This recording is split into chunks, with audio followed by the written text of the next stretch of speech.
Hey guys, welcome back to Wrestling News 365. Hope everyone is doing very well. As always, there is a ton of news stories to get into today, so let's talk a little bit about Crown Jewel. Of course, Crown Jewel is coming up this Thursday. We'll be doing a watch-along and a live post-show.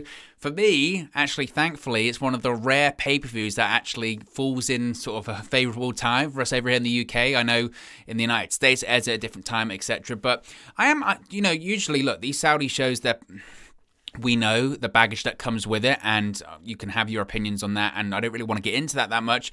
Historically, they've not been good, have they? They have not been good when it comes to the match qualities. Of course, you've had these just really bizarre outcomes, whether it's Shane McMahon winning the World Cup, whether it's Goldberg defeating The Fiend, whether it's the Brothers of Destruction versus DX, whether it's The Undertaker versus Goldberg. Just, it's kind of hilarious at this point how bad these shows have been. But it must be said that this Crown Jewel that we're going to see this Thursday, in actuality, it's actually a pretty strong card. We've got some big matches on the card, two of which are for some big championships, one being the WWE Championship, one being the SmackDown Women's Championship, and there might be some spoilers on the outcome of that match. So if you don't want to be spoiled, this is just a rumor. But if you don't want to be spoiled, be sure to skip ahead. We have chapters in the videos that can lead you on to the next story, so don't worry about going anywhere. But if you don't want to be spoiled, you can go to the next story. I'll give you a few seconds to do that. 5, 4, 3, 2, 1. Okay, let's talk about the WWE Championship and the SmackDown Women's Championship. Now, Crown Jewel is set to feature multiple championship matches, as I mentioned, including the WWE Championship and the SmackDown Women's Championship. We now have what could possibly be some spoilers for these two high-profile matches at the big event later this week. Now, Dave Meltzer of the Wrestling Observer newsletter is reporting on two top matches planned for WWE's Madison Square Garden show. It's a tradition for WWE to host a show in MSG on the day after Christmas, December 26th. These matches are Big E versus Bobby Lashley for the WWE Championship and Becky Lynch versus Bianca Belair. Now, Big E, of course, is set to defend his WWE Championship against Drew McIntyre at Crown Jewel. So this report indicates that Big E is going to be retaining his title at the show. It should be noted, of course, as well, that McIntyre was drafted to SmackDown and has already made his intentions clear to come after Universal Champion Roman Reigns. It's also been reported that Reigns will likely feud with McIntyre for the Universal Championship on SmackDown at some point this year. And when it comes to Becky Lynch, she's of course set to defend her title at Crown Jewel in a triple threat match against Bianca Belair and Sasha Banks. Now, the report from Dave Meltzer didn't specify if Becky Lynch versus Bianca Belair at MSG would be for the SmackDown Women's Championship. If it is, this would indicate that Becky is retaining her title at Crown Jewel. That situation, of course, is made even more interesting in that two of the participants in the SmackDown Women's Championship match at Crown Jewel have been drafted to Raw, Becky Lynch and Bianca Belair. Only Sasha Banks is the person that's remaining on SmackDown. So how do you interpret that? How do you look at that? Well, what I will say about that is the Big E retaining the WWE Championship, that's hardly a spoiler because you kind of know that's going to be the case anyway. Big E is going to retain the WWE Championship. Drew McIntyre is not going to take the title to SmackDown. I know there have been some people that said, well, we could see a situation whereby Brock Lesnar beats Roman Reigns for the Universal Championship and signs with Raw, and Drew McIntyre wins the WWE Championship and takes that to SmackDown. They could do that. I really, really, really don't think they're going to. There is no intentions, no plans, no desire to take the Universal Championship off Roman Reigns until WrestleMania at the very, very, very minimum next year. So whether or not Reigns pins Brock Lesnar or beats Brock Lesnar clean in the ring or makes him tap out or whatever it may be, I think we're seeing a scenario whereby Roman Reigns is leaving Crown Jewel in Saudi Arabia as the Universal Champion, whether that's by disqualification, count out, Paul Heyman interference, shenanigans, Montreal screwjob, however they're going to do it, Reigns is retaining the title. So that's the situation there. So that means that Big E is going to remain on Raw as the WWE Champion. And again, that's not surprising. If anything, I see Big E versus Drew McIntyre as kind of a situation whereby they're like, look, Drew, you've been doing jobs on Raw because you're going to SmackDown. One more job, high-profile match, WWE Championship. You can put over Big E. It establishes, once again, Big E as a big star, as a big champion, as someone that can beat former champions like Drew McIntyre, who carried Monday Night Raw throughout the pandemic. It's just a way of getting Big E over, so that's not a surprise.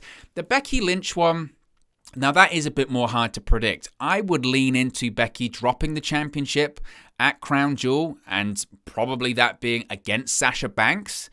But there are certainly multiple ways they can do this. They can do a situation whereby Becky retains, and like they did with the Street Profits and the New Day last year, they can just swap the bouts over like they did. Remember when the Street Profits were drafted to SmackDown last year? They were the Raw Tag Team Champions at the time. The New Day were drafted to Raw. They had a segment on one of the shows whereby Adam Pearce and Sonya Deville just went, why don't you just swap the bouts over? And they just swapped them over. I would prefer they didn't do that. I would prefer they actually tried to come up with something a little bit more creative. You've got a creative team there for a reason, right? You've got all of these people coming up with creative ideas and writing television, writing segments, writing promos. You can't come up with anything more creative than just swap them over. Just change. They're basically the same because the bouts are basically the same. The only difference is one is blue and one is red. Just swap them over. Just have Becky Lynch come up to her old friend Charlotte Flair and just say, you know what? You've got the belt that's actually for my brand, and you can have the belt that's for SmackDown. Let's just swap it over. I just don't think that's in keeping with either character, to be honest with you. Surely they'd want to keep what they want, even though it's essentially the same thing. I don't know. So I think we could see a situation where Sasha Banks wins. Obviously, we could see a situation where somehow Charlotte drops the title as well. There is ways around it. I just wish they would come up with something more creative. You remember when, and this has happened before, when they've had drafts before, whether it was the case of 2008, right? Triple H gets drafted to SmackDown. Edge at the time was the World Heavyweight Champion. He was on SmackDown. Triple H was the WWE Champion. It left Raw without a champion. How do you get the championship back? Edge shows up on Raw to basically tell everyone, see you later, all this kind of stuff, and brag. CM Punk comes out, cashes in the Money in the Bank briefcase, wins the World Heavyweight title. Raw's got a world title again. There are ways around it. There are ways around it, absolutely. Just be a bit creative. So I think the idea that Becky and Bianca are going to be feuding on Raw isn't surprising. They're feuding anyway, so they're just feuding from SmackDown and moving that over to Raw. So that's not a surprise either that they would still be feuding when it comes to Christmas. I mean, look, let's face it. How many other big names are there on Monday Night Raw, big female names on that brand right now? It makes sense that Becky and Bianca would continue their feud. So again, I don't necessarily see that much of a surprise. The real surprise, like I said, is what are they going to do when it comes to that Women's Championship? That's an interesting one. That's difficult to call, and that's not a bad thing. We should be going into these events going, I'm not sure what they're going to do. I'm actually a bit curious by this. Isn't that the whole point? Is to be surprised, to actually be thinking, I don't know where they're going to go with this one. So we'll see what happens with that. Now, obviously, recently there's been a lot of talk about WWE versus AEW, whether it's Supersized SmackDown versus Rampage, or Tony Khan talking about putting on a better product, or WWE not considering that AEW is competition, or Roman Reigns talking about AEW, CM Punk talking about WWE. There's a lot going on, and that part of social media that just loves the rivalry, the toxicity, loves to have a tribe, loves to belong to a team, is absolutely eating this up. Well, you're going to love this story because WWE reportedly has slashed ticket prices for Raw in Long Island in the UBS Arena as AEW nearly sells out in the same venue. Now, WWE has slashed ticket prices for the upcoming edition of Monday Night Raw at the UBS Arena in Long Island, New York on November 29. This is according to WrestleTix, a very reputable Twitter account.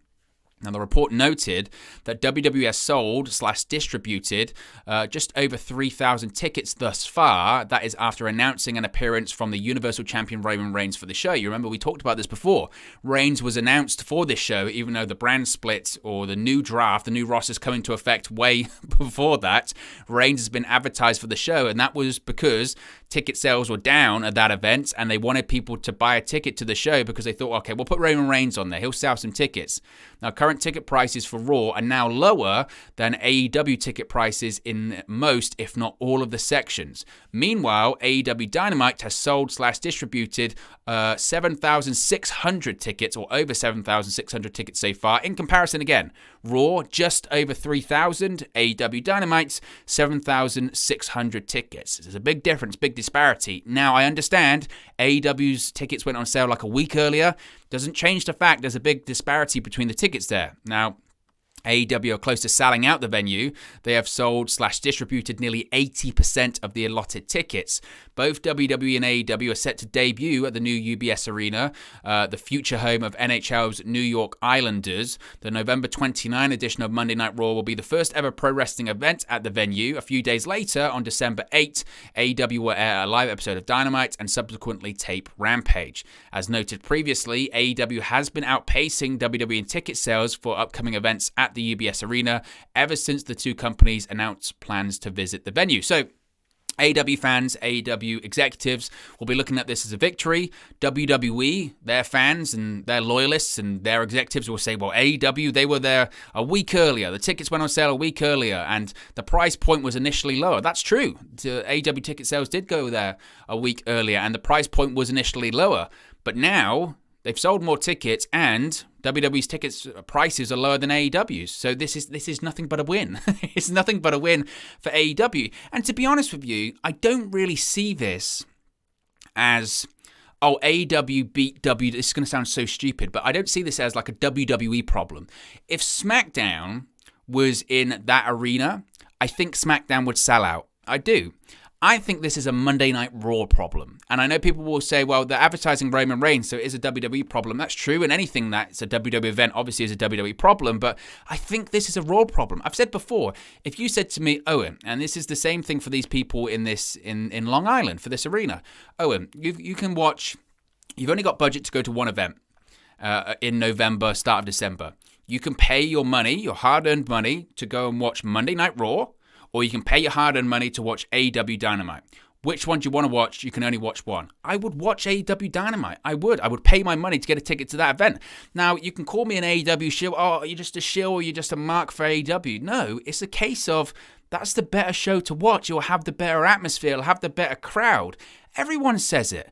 Raw's 3 hours long every single week, and you watch it and you're bored and you've seen the same stuff and you see rematches and video packages and all this kind of stuff that's just creatively void of anything.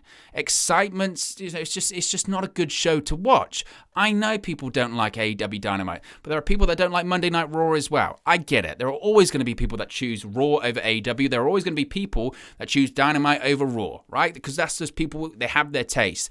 I'm a fan of pro wrestling, but if you ask me which one do you want to pay your money to go watch, I would watch Dynamite because, again, I think I would probably see a better show. I would be sitting in a crowd that's far more vocal and rowdy. It's more my taste. It's more my demographic. And that's kind of the situation there. And again, I think if SmackDown was in that venue, I think they would sell out. I really do.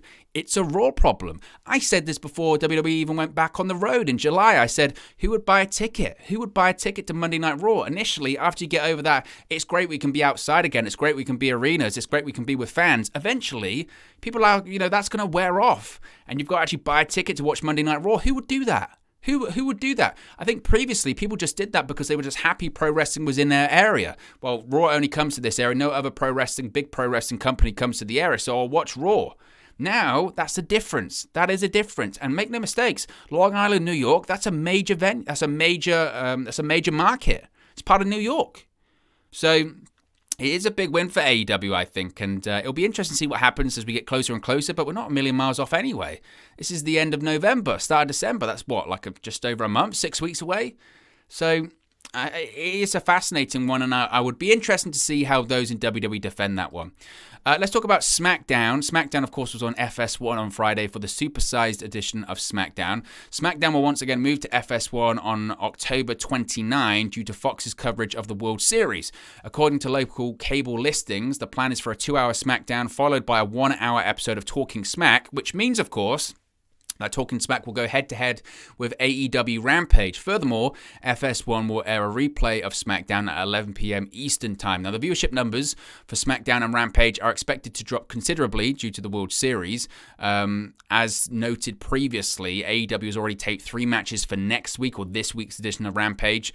This past Friday, WWE, of course, aired a 2.5-hour supersized SmackDown on FS1, with the last 30 minutes running without commercials.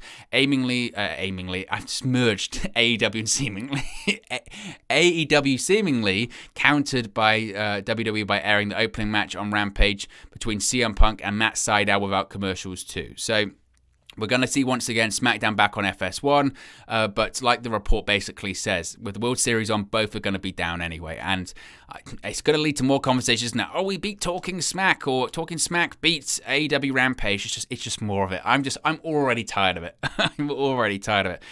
Speaking of that competition on Friday, though, we have the fast national viewerships for Rampage and Supersized SmackDown on Friday. Again, we don't have the full confirmed ratings. They'll come out later today, so we'll talk about them tomorrow. I'm almost hesitant to talk about them anyway because, again, it just feeds into the tribalism that's there. But it's news, and as someone that covers a lot of news here on the channel, you have to cover them, I guess. The Fast Nationals are in, though, for the Supersized edition of SmackDown and Rampage. And again, this isn't completely accurate. They will fluctuate. That's why I'm always hesitant to do overnights as well, but I see a lot of people talking about them. So SmackDown on FS1 reportedly drew 793,000 viewers in the Fast Nationals, while Rampage drew 549,000 in the Fast Nationals. Again, full ratings information will be spoken about here on the channel once we get it, once it's released. To compare, last week's 2-hour SmackDown on Fox drew a final viewership of 2.147 million viewers. The last 2-hour episode to air on FS1, which was the December 18, 2020 TLC Go Home show, drew over a million viewers, 1.030 million viewers. Last week's taped Rampage drew 502,000 viewers. So Rampage being live on a Friday certainly helped them. Obviously, SmackDown's viewership was obviously going to go down. It's the difference between network television and a cable network that not a lot of people have. So that's the situation there. Again, once these are confirmed, we'll speak about them. It's not a surprise that Supersized SmackDown beat Rampage. I expected them to. I mentioned before when Tony Khan did his tweet going, well, beats your A show for the first time. I looked at that and went, no, you won't. No, you won't. Because you're still in a really bad time slot. You're still at 10 p.m. SmackDown, whilst it'll be on FS1, whilst it was on FS1, it's still between 8 to 10. And this past week, 8 to 10:30. And the last 30 minutes were commercial free. They were always going to be. And they've got big names on that show. Got Roman Reigns, Becky Lynch, Sasha Banks. They were always going to be it. Brock Lesnar, Edge, Seth Rollins. It was the go-home show to Crown Jewel this week. So they were always going to beat Rampage. Now, again, it's difficult to give too much of an opinion once we have those final numbers. They'll fluctuate a bit, but the general consensus is Supersized SmackDown has beaten Rampage, and it was always going to. And that's why I was just surprised Tony Khan did that tweet in the first place, because I was like, that's just... And he started to walk it back very quickly, didn't he? Going, well, we'll just put on the better show.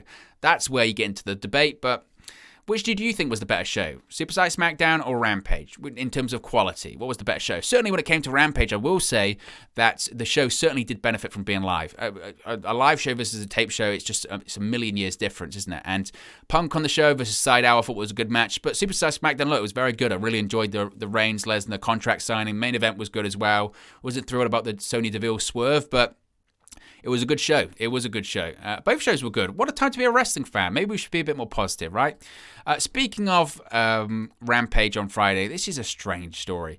Now, it appears that there was some significance between AEW booking Tay Conti versus Santana Garrett as the opener of Friday's The Buy-In pre-show for Rampage in Miami, which, of course, aired on YouTube but went up against WWE Supersized SmackDown on FS1.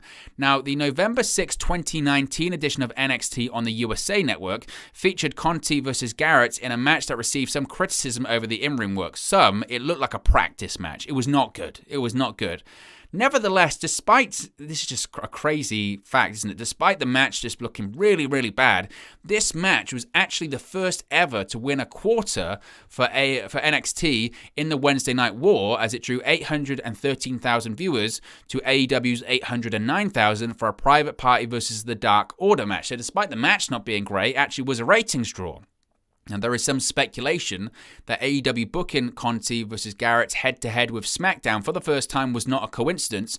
This was just Garrett's second match for AEW. The Rampage pre-show match between Conti and Garrett, of course, did not beat SmackDown. Obviously, it's difficult to pinpoint, but it didn't. But it could have been a case of AEW wanting to show how Conti and Garrett have improved since then to put Conti over and perhaps put a spotlight on an inside joke. So basically... They did that opener of the buy-in as an inside joke. Now, I would criticize WWE for airing a bizarre inside joke that nobody gets on television, so I'm going to do the same for AEW. I know it was on YouTube, but just weird. Just what a weird throwback, and just, I don't know. It's one of those things you expect to hear on like a Bruce Pritchard podcast, like 10 years after the fact, I don't know. Speaking of Dynamite, I know this is a WWE news video, but there's going to be no AEW news video today, so we're going to merge it all together. Dynamite will reportedly air live on the West Coast going forward. Now, For much of its run, AEW Dynamite has aired live on the East Coast and aired on a delay in the West Coast because of the time change, but that is reportedly set to change. On the latest edition of the Wrestling Observer radio show, Dave Meltzer reported that AEW Dynamite is set to air live on the West Coast. This change will be made on October 27. Now, it's unknown how this will affect television ratings. This past summer, USA Network started airing the East Coast and West Coast feeds of Raw at the same time. This change was made due to the Olympics, so there's no clear indication as to how this has affected Monday Night Raw. Due to the Major League Baseball playoffs, Dynamite has been moved to Saturday nights. The October 27 episode of Dynamite will be the first Dynamite to air on Wednesday after the 2 Saturday night shows. So if you're on the West Coast and you're watching Dynamite, you're not going to be watching it on a delay anymore. You're going to be watching it live. So what that really means for ratings, I don't know. But look, guys, as always, it's just one man's opinion. What are your thoughts on all of these news stories we've spoken about today? Let me know your thoughts in the comment section below. I'll do my best to respond and reply to all of your comments. Really enjoy interacting with you guys, talking about WWE, AEW, Impact Wrestling, New Japan Pro Wrestling, all things pro wrestling here on the channel. So be sure to get involved in the community. Drop a comment below. All opinions are welcome. If you have enjoyed this video, please do smash a like on the like button too. Really does help us out here on YouTube, got the rankings, and get into people's recommendation feeds if they haven't seen our videos previously. But most importantly, if you haven't already, please do subscribe to Wrestling News 365. You can do that by clicking the bottom right hand corner of the screen right now, or if you wait a few seconds, there'll be a subscribe button at the end of this video along with another video for you to watch. Thank you very much for watching, listening, streaming, or have you come across this video today, and I'll speak to you again very, very soon. Hey guys, thank you for watching, listening, streaming, or however you come across this video today. Be sure to click on the video on the right there to watch our next video, or click the bottom there to subscribe, or the bottom right hand corner. Thank you very much, and I'll speak to you again very soon.